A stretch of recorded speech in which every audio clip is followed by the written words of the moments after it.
Hi friends, আসসালামু আলাইকুম। কেমন আছেন সবাই? আজকের এই ভিডিওতে অবিশ্বাস্য টেকনিকে কিছু অঙ্ক করে দেখাবো, যে অঙ্কগুলো বিভিন্ন পরীক্ষায় এসেছিল এবং প্রাইমারির জন্য খুবই গুরুত্বপূর্ণ। আর এই ভিডিওর জন্য ঠিক এই মুহূর্তে আপনার কোনো খাতা কলমের প্রয়োজন নেই। জাস্ট ভিডিওটি প্রথম থেকে শেষ পর্যন্ত দেখুন, আপনি মুখে মুখেই সমাধান করতে পারবেন ইনশাআল্লাহ। আর হ্যাঁ, যারা আমার চ্যানেলটি এখনও সাবস্ক্রাইব করেনি, প্লিজ নতুন নতুন ভিডিও পেতে চ্যানেলটি সাবস্ক্রাইব করে রাখুন এবং অন্যদের মাঝে শেয়ার করুন। কেমন? ওকে, আমরা এখন শুরু করতে পারি। আমরা প্রথম যে অঙ্কটি দেখতে পাচ্ছি সেটি হলো 1 কিলোগ্রাম সমান কত পাউন্ড। এটি সহকারী জজ নিয়োগ পরীক্ষা 2007 সালে এসেছিল। 1 কিলোগ্রাম সমান 2.2 পাউন্ড। একের খ 2.2 পাউন্ড। নাম্বার 2, এ কোণ সমান 50 ডিগ্রি, এর পূরক কোণ কত ডিগ্রি? আমাদের এখানে একটা জিনিস মনে রাখতে হবে যে পূরক কোণ যদি কথাটা থাকে তাহলে সেই পূরক কোণটা 90 ডিগ্রির সাথে সম্পৃক্ত। ওকে, আর এই 90 ডিগ্রির সঙ্গে যে কোণটা দেওয়া থাকবে কোশ্চেনের মধ্যে সেটা হচ্ছে মাইনাস করলে আমাদের অ্যান্সার চলে আসবে, অর্থাৎ 90 বিয়োগ 50, তাহলে কত আসে? 40 ডিগ্রি। উত্তর 2-এর গ 40 ডিগ্রি। নাম্বার 3, এ কোণ এবং বি কোণ পরস্পর সম্পূরক কোণ। এ কোণ 115 ডিগ্রি হলে বি কোণ সমান কত? এটি প্রাক প্রাথমিক পরীক্ষায় 2013 সালে এসেছিল। জাস্ট এখানে কি করতে হবে, সম্পূরক কোণটা মানেই ধরে নিতে হবে 180 ডিগ্রি। ওকে, আর 180 ডিগ্রির সঙ্গে যে কোণটা দেওয়া থাকবে সেই কোণটা যদি মাইনাস করি তাহলে আমাদের অ্যান্সার চলে আসবে। অ্যান্সার হচ্ছে 180 বিয়োগ 115 ডিগ্রি ইকুয়াল টু 65 ডিগ্রি। উত্তর 3-এর ক 65 ডিগ্রি। নাম্বার 4, তিনটি সংখ্যার গড় 33, দুইটি সংখ্যা 24 এবং 42 হলে অপর সংখ্যাটি কত? এটি খাদ্য পরিদর্শক নিয়োগ পরীক্ষা 2012 সালে এসেছিল। খুব ইজি। তিনটি সংখ্যার গড় যদি 33 হয় তাহলে এর সমষ্টি হবে 99, তাই না? 33 গুণন 3 99। আর দুইটি সংখ্যার যোগফল 24 এবং 42 যদি যোগ করি তাহলে হয় 66, আর 99 থেকে যদি 66 মাইনাস করি তাহলে অপর সংখ্যাটি বের হবে 33। উত্তর 4-এর ঘ 33। নাম্বার 5, পরপর 6টি সংখ্যার প্রথম তিনটির যোগফল 27 হলে শেষ তিনটির যোগফল কত? ঠিক এই ধরনের অঙ্ক কিন্তু প্রাইমারি নিয়োগ পরীক্ষা অনেক আসে এবং এবারও আসার সম্ভাবনা অনেক বেশি। আর এটা আমরা সুপার শর্টকাট টেকনিকে করব। যোগফল কত? 27, তাই না? এই 27-এর সঙ্গে কয়টির যোগফল? তিনটি সংখ্যার যোগফল। তিনটির বর্গ করব, 3-এর বর্গ করব। আবারও বলি, 27-এর সঙ্গে 3-এর বর্গ করব, অর্থাৎ 27 যোগ 3-এর বর্গ করলে কত হয়? 9। 27 যোগ 9 সমান 36। উত্তর 5-এর ক 36। নাম্বার 6, পরপর 10টি সংখ্যার প্রথম 5টির যোগফল 560 হলে শেষ 5টির যোগফল কত? ঠিক আগের অঙ্কটির মতোই এবং আগের নিয়মেই আমরা ফলো করব যে যোগফল কত? 560। জাস্ট এর সঙ্গে আমরা যেটা যোগ করব সেটি হচ্ছে 5টির বর্গ করে যোগ করব, অর্থাৎ 560 যোগ 5-এর বর্গ 25। 560 যোগ 25 ইকুয়াল টু 585, অর্থাৎ 6-এর ক 585। নাম্বার 7, একটি রাশি অপর রাশি 64% হলে রাশি দুটির অনুপাত কত? আমরা এখানে ধরে নেব যে একটি রাশি 100 আর অপর রাশি হচ্ছে 64। আর অনুপাত বের করার ক্ষেত্রে আমরা একটু অন্যভাবে করব, সেটি হচ্ছে যে এই 64% যে কোশ্চেনের মধ্যে দেওয়া আছে সেই 64টাকে আগে বসাবো, অর্থাৎ 64 অনুপাত 100। ওকে, আর এটাকে যদি আমরা কাটাকাটি করি, ছোট করি, তাহলে 16 অনুপাত 25 হয়, অর্থাৎ 4 দিয়ে যদি এটাকে কাটি তাহলে 16 অনুপাত 25 হয়। উত্তর 7-এর খ 16 অনুপাত 25। নাম্বার 8, একটি সংখ্যা অপর একটি সংখ্যার 450%, সংখ্যা দুটির অনুপাত কত? জাস্ট আগের অঙ্কটার মতোই। ঠিক এক্ষেত্রে আমরা ধরে নেব যে একটি সংখ্যা 100, ওকে, আর অপর সংখ্যাটি হচ্ছে 450। তাহলে এখানে অনুপাত বের করার ক্ষেত্রে আমরা আগের নিয়মটার মতোই করব, যে প্রথমে 450 তারপর অনুপাত 100। আর এটাকে যদি আমরা ছোটো করি, 0 বাদ দিয়ে ছোটো করি, তাহলে 45 অনুপাত 10 হয়, তারপর হচ্ছে 9 অনুপাত 2, অর্থাৎ যদি আমরা 5 দিয়ে কাটি, 5 লং 45, 5 দুগুণে 10, 9 অনুপাত 2, অর্থাৎ 8-এর ক 9 অনুপাত 2। খুবই ইজি। নাম্বার 9, দুইটি সংখ্যার যোগফল 130 এবং বিয়োগফল 10 হলে বৃহত্তম সংখ্যাটি কত? এটি খাদ্য পরিদর্শক নিয়োগ পরীক্ষা 2012 সালে এসেছিল। তো এই ধরনের অঙ্কের ক্ষেত্রে আমাদের এক্স ওয়াই দিয়ে অনেকে আমরা করে থাকি, বাট আমি একটা অবিশ্বাস্য টেকনিক আপনাদের সাথে শেয়ার করব, যেটা আগে কেউ শেয়ার করেছি কি না জানি না। তো এখানে আমরা যে কাজটি করব সেটি হলো যোগফল এবং বিয়োগফল দুইটা যোগ করে 2 দিয়ে ভাগ করব, তাহলে আমাদের একটা সংখ্যা বের হয়ে আসবে এবং সেই সংখ্যাটা বৃহত্তম না ক্ষুদ্র ততক্ষণেও কিন্তু আমরা জানি না। তার 1 সেকেন্ড পরে আমরা তার উত্তরটা জেনে যাব আসলে বৃহত্তম সংখ্যাটি কোনটা বা ক্ষুদ্রতম সংখ্যাটি কোনটা। ওকে ওকে আমরা কি কাজ করব যে 130 যোগ 10 ভাগ 2 কত আসে 140। 140কে 2 দিয়ে ভাগ করলে হয় 70। তার মানে আমরা একটি সংখ্যা পেলাম। আর যেহেতু দুইটি সংখ্যার যোগফল 130, তাহলে 130 থেকে যদি আমরা 70টা বাদ দিই তাহলে হয় 60। অর্থাৎ একটি সংখ্যা হচ্ছে 70 আর একটি সংখ্যা হচ্ছে 60। কি খুব ইজি না? অবশ্যই ইজি। তাহলে আপনারাই বলুন যে বৃহত্তম সংখ্যাটি কত? অবশ্যই 70। 9 খ 70।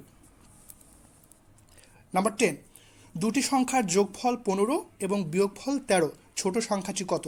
ঠিক আগের মতোই, আগেরটা বের করতে বলেছে বৃহত্তম সংখ্যাটি কত, এবার ছোট সংখ্যাটি কত। ঠিক আগের অঙ্কটার মতোই করি যে 15 যোগ 13 ভাগ 2, তাহলে কত হয় কাটাকাটি করলে 14। আর দুটি সংখ্যার যোগফল 15, একটা সংখ্যা আমরা 14 পেয়েছি। ওকে, আমরা 1 সেকেন্ড পরেই হচ্ছে যে আমাদের উত্তরটা বের করে ফেলবো যে একটা সংখ্যা 14 পেয়েছি আর একটা সংখ্যা তাহলে কত হবে। 15 থেকে যদি 14 বাদ দেয় তাহলে হচ্ছে 1 বের হয়। তাহলে একটি সংখ্যা হচ্ছে 14 আর একটি সংখ্যা 1। এখন প্রশ্নে কি বলেছে যে ছোট সংখ্যাটি কত, তাহলে আপনারাই বলুন ছোট সংখ্যাটি কত। অবশ্যই 1। উত্তর হচ্ছে 10 ঘ 1। নাম্বার 11, 1 থেকে 100 পর্যন্ত মৌলিক সংখ্যা কতটি? উত্তর ঘ 25টি। সচরাচর আমরা এই কোশ্চেনটা মুখস্থ করে থাকি, কারণ 1, 3, 5, 7 এভাবে মৌলিক সংখ্যা বের করা সো টাফ, এই জন্য আমরা মুখস্থ করে থাকি। Okay fine. স্ক্রিনে আমরা একটা 10 সংখ্যা বিশিষ্ট নাম্বার দেখতে পাচ্ছি, আর এই নাম্বারটা যদি আমরা মনে রাখতে পারি তাহলে আমাদের 1 থেকে 100 পর্যন্ত মৌলিক সংখ্যা বের করার ক্ষেত্রে যেভাবেই পরীক্ষা আসুক আমরা বের করতে পারবো। ওকে, তো আমাদের জাস্ট এই 10 সংখ্যা বিশিষ্ট নাম্বারের ব্যবহার বিধিটুকু একটু জানতে হবে, আর এটা আপনাদের সাথে শেয়ার করতে চাই। এখানে 10টি সংখ্যা আছে, তো প্রতিটা সংখ্যায় 10 ঘর করে সীমাবদ্ধ, আর এখানে 100 পর্যন্ত হিসাব করা হয়। আর জিনিসটা আরও একটু ক্লিয়ার বলি যে পরীক্ষা যদি আসে যে 1 থেকে 10 পর্যন্ত মৌলিক সংখ্যা কতটি, উত্তর হবে প্রথম সংখ্যাটি 4টি। আবার যদি বলে 1 থেকে 20 পর্যন্ত মৌলিক সংখ্যা কতটি, উত্তর হবে প্রথম সংখ্যা 2টা, 4 4 8টি। আবার যদি বলে যে 1 থেকে 100 পর্যন্ত মৌলিক সংখ্যা কতটি, তাহলে এই সব কয়টি সংখ্যা যোগ করে উত্তর হবে 25টি, যেটা এই কোশ্চেনের অ্যান্সার।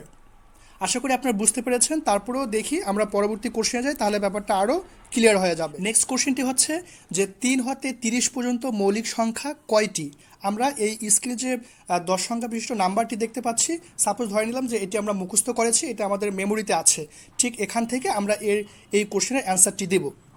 আচ্ছা, 1 হতে 30 পর্যন্ত মৌলিক সংখ্যা কতটি? প্রথম 3টি সংখ্যা অবশ্যই 4 4 8 2 10, 10টি। আর কোশ্চেনে বলেছে 3 হতে 30 পর্যন্ত মৌলিক সংখ্যা কয়টি, তাহলে 3-এর আগে মৌলিক সংখ্যা কতটি? অবশ্যই 1টি, কারণ শুধুমাত্র 1 হচ্ছে 3-এর আগের মৌলিক সংখ্যা।